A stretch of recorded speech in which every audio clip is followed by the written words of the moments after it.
Let's Always dive into sports, some high always school. sports. Let's talk into some high school wrestling. We just spent about an hour and a half on basketball, so I'm sure the wrestling fans are getting itchy to talk about some wrestling. And the playoffs starting Monday. Some great matchups, particularly one in the Cape Atlantic League featuring Absegami Mainland. This should be a great matchup at Absegami Monday night at 7 o'clock.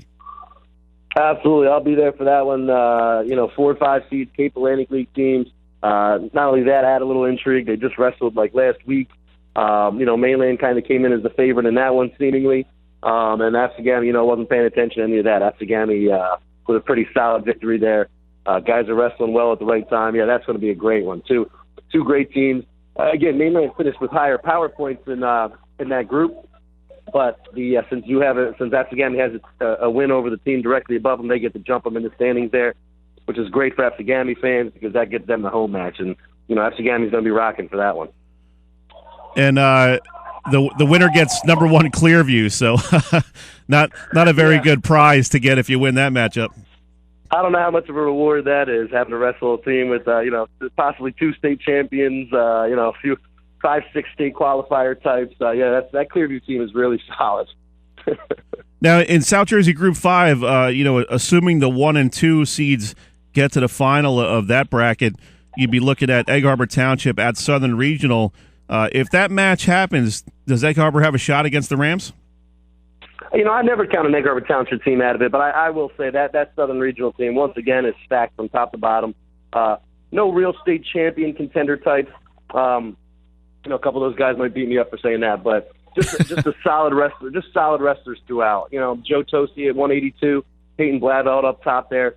They've got a lot of district champion types, a lot of guys that are going to get through the regions. I wouldn't be surprised to see Southern send 5, 6, 7 guys maybe through the state tournament, although Region 6 is always a brutal region. But, they've got a lot of just solid guys throughout, and there are no soft spots in that Southern lineup. They've got, they could put their JV team out there and varsity backups and have a 500 season most years. You know what I mean? They've just got that kind of depth, wrestlers on top of wrestlers, guys that'll fill in, gives Coach Stout up there all kinds of options in terms of moving guys around their lineup. I wouldn't count out a Coach Kayaza coach team, that's for sure. And Egg Harbor Township has some pop, too. Connor Agostino, Terrell Coleman, Dietrich Trumbauer, Hunter Combs, Hunter Thomas. A lot of tough wrestlers there, too. So, I wouldn't count them out. HT, though, they've got a tough semifinal matchup, assuming the seeds play out kind of thing, with Kingsley Regional. That Kingsley Regional has some nice wins this year, too. So that's not going to be an easy one, but that'll be a nice match on Wednesday if the seeds play out there, too. John, I'm going to give you a little bit of advice here. If you want to stay healthy and keep your health about you, you might want to keep John Stout on your good side. Exactly right. Exactly right. He's one of those guys, nicest guy in the world, but I couldn't imagine being on the other side of him, that's for sure. He's still a beast. He was one of my high school classmates. We're going to actually try to get him on next week, and he's always been a beast. He's still in great shape. I was going to say, he looks like he could still go 6-7 minutes if he needed to. If the Rams needed someone to throw on and still do a lot better than most of us. There you go. What about South Jersey Group 2? You got Collingswood and West Deptford as the top seeds, but kind of lurking as a real tough number 3 seed is Cinnaminson.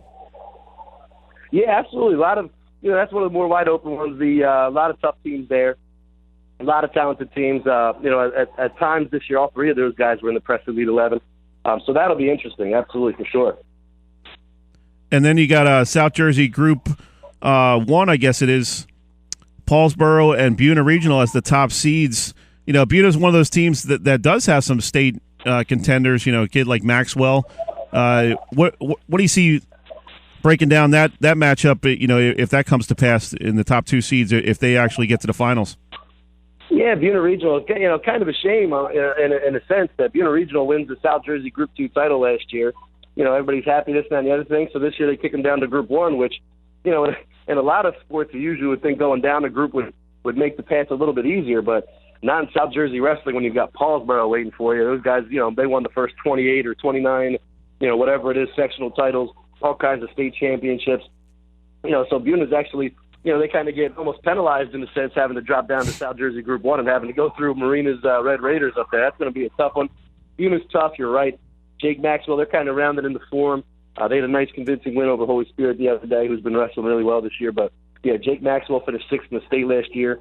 Mason Bressel, a lot of people have him ranked in the top 3 of the 4 in the state. Antonio Rodriguez, one of the top heavyweights in the area. Justin Inman, Tim Suter. Yeah, I'm forgetting guys, but yeah, just tough throughout. A couple soft spots that might kind of be a little suspect once you get deeper into it. But yeah, Buna's tough as always. And those guys are going to make a nice run. I do see them getting to the final, but yeah, they're going to have their hands full with that Paulsboro team. We're talking with John O'Kane from the Press of Atlantic City, wrestling reporter, and covers it like nobody else here in South Jersey. John, going into the non-public side, could be a really intense matchup if it plays out that the top 2 seeds make it in non-public South A. You'd be looking at CBA and St. Augustine. I mean, what a matchup. Absolutely. I don't see anybody touch – again, I don't mean to disrespect any teams. You don't get to this point of the season without by accident kind of thing. But, yeah, I do see St. Augustine Prep and CBA. In South Jersey, St. Augustine fans know plenty about CBA. It seems like these guys square off in every sport. Basketball season, soccer season. It just seems like CBA and St. Aug are just meant to go at it.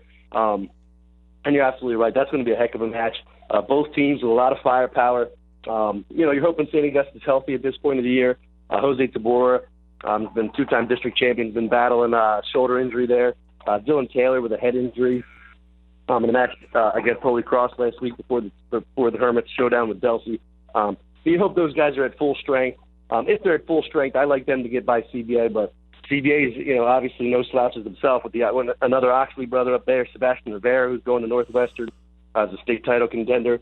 So yeah, definitely no counting those guys out. That should be one of the more, that should be one of the more heated sectional finals in any area. That's going to be a good one. And, pretty interesting when you talk about St. Augustine, they have a lot of freshmen in that lineup. As you alluded to throughout the season, 4 or 5 freshmen making their varsity debuts this season. Any kind of hesitation about a team like that if they do get to the final with that many young guys in the lineup? No, not at all. Typically, you're right. Typically with freshmen, you're like, oh, man, you never know what a freshman's going to do in a big spot kind of thing. But these are not your typical freshmen that the Prep have out there, particularly Connor Kraus. Connor Kraus, even though he's a freshman, he's wrestled in as many big matches as anybody in South Jersey, travels the country wrestling in big tournaments, tough as dirt. Connor is not, like I said, Connor and the group, not your average freshman. They've got a lot of freshmen, sophomores that are contributing right away, but just unbelievably talented. Kraus, people around the area already know who he was, but he really put himself on the map when he majored Terrell Coleman of EHT last week. Terrell was unbeaten coming into that match, upperclassman. And Connor, pretty dominant in that match. Again, these guys are not your typical freshmen. You're right. Typically, you'd be worried about a freshman in a big spot, playoffs, and this and that and the other thing. But if I'm Billy Ward, I'm pretty confident with that group he's got going right now. John, what about one of the great stories this year? As far as I'm concerned, is the Holy Spirit team taking the top seed in non-public South B. I mean, this is a team that last year really couldn't even fill out a lineup; only had 6 or 7 guys. Yeah, exactly. Absolutely, a great story.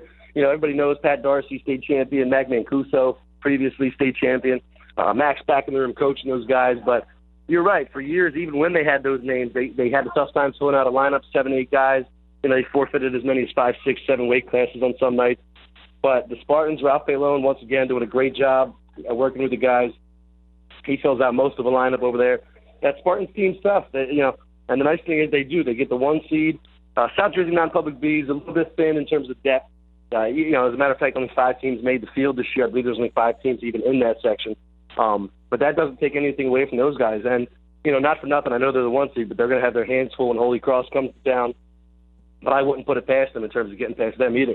Holy Cross has some tough kids, though. Avery Denardi in the middle, particularly up top. Everybody knows Matt Carenti, 4th in the country, headed to Rutgers next year, Beast of the East champion, finished 2nd in the state last year. They're going to score their points. They're going to get some bonus, but if Holy Spirit can kind of limit some bonus and score some points where there's some toss-up matches and stuff like that, I wouldn't count the Spartans out of being sectional champs. Well, and they're going to have to get past either Gloucester Catholic or St. Joe in the second round. That's going to be a tough matchup. Yeah, I mean, again, not to knock any teams. Everybody's working hard this time of year, but I think they're gonna win those ones handily. St. Joe's first-year coach Mark Manchio. South Jersey people definitely know Mark Manchio, 3-time state champion, one of the best to ever do it in South Jersey. I always remember his region champion final intros, the spotlight intros of Gammy when he would, kind of spit up in the air, pound his chest, and scare the heck out of anybody that was on the other side of him.